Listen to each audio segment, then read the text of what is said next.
আসসালামু আলাইকুম। যে যেখান থেকে আমার এই ভিডিওটা দেখছেন সবাইকে আন্তরিক শুভেচ্ছা ও অভিনন্দন। সবাইকে সংগ্রামী শুভেচ্ছা।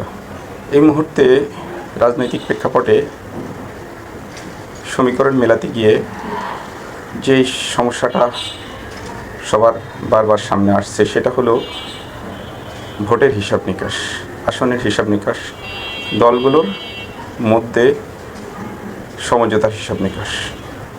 তো আসলে সমঝোতার প্রসঙ্গেই দুটো কথা বলার জন্যই আমার আজকের এই কন্টেন্ট।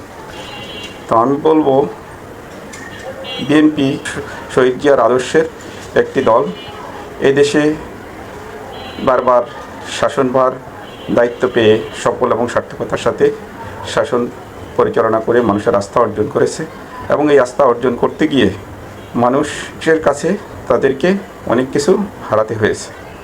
বিগত 17 বছর জুলুম, নির্যাতন, জেল, জুলুম, হুলিয়া, মামলা মোকদ্দমা, আয়নাঘর সব কিছু পেরিয়ে এইরকম একটি পরিস্থিতিতে এসে এই মুহূর্তে বিএনপি যদি কারোর সাথে বিশেষ করে জামাতে ইসলামের সাথে কোনো ধরনের আপোষ মীমাংসামূলক নির্বাচনে আসে, তাহলে এটা বিএনপির জন্য একটি আত্মঘাতী সিদ্ধান্ত হবে এবং বিএনপি কোনোভাবেই এদেশের মানুষ সেটাকে ভালোভাবে নেবে না এবং পরবর্তীতে এটা বিএনপির জন্য একটি কাল হয়ে দাঁড়াবে এবং পূর্বের আওয়ামী লীগ শাসন আমলের শেখ হাসিনার সেই স্বৈর শাসনের আমলের মতো এটাকে ডামি নির্বাচন হিসেবে মানুষ আখ্যা দিয়ে যাবে। তাই আমি ব্যক্তিগতভাবে আমার যে অভিপ্রায় এবং আমার যে মতামত সেটা হলো যে বিএনপি এই মুহূর্তে জামাতে ইসলামকে এক চুলো ছাড় দেওয়া ঠিক হবে না, ন্যূনতম ছাড় দেওয়াও ঠিক হবে না।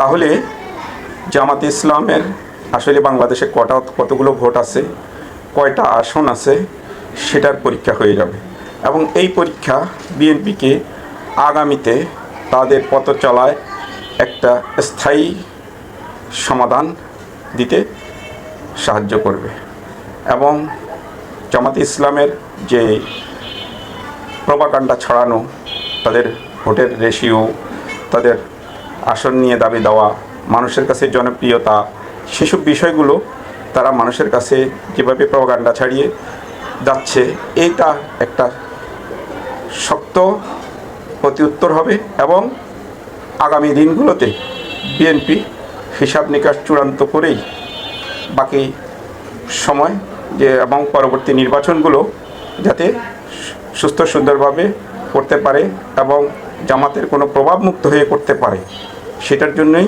কোনো অবস্থাতেই এই নির্বাচনে জামাতের সাথে কোনো ঐক্যমত, জামাতের সাথে কোনো আসন ভাগাভাগি, তাদেরকে কোনো ছাড় দেওয়া অথবা দুর্বল প্রার্থী দিয়ে তাদেরকে কোনো ধরনের সহযোগিতা করা, আমি বলবো কোনো জায়গায় এখন তাদের সাথে আপোষ চলবে না। তো সবাই ভালো থাকবেন। আমার এই ভিডিওটা ভালো লাগলে সবাই লাইক, শেয়ার, কমেন্টস করে সহযোগিতা করবেন ইনশাল্লাহ। ধন্যবাদ। আল্লাহ হাফেজ। আসসালামু আলাইকুম।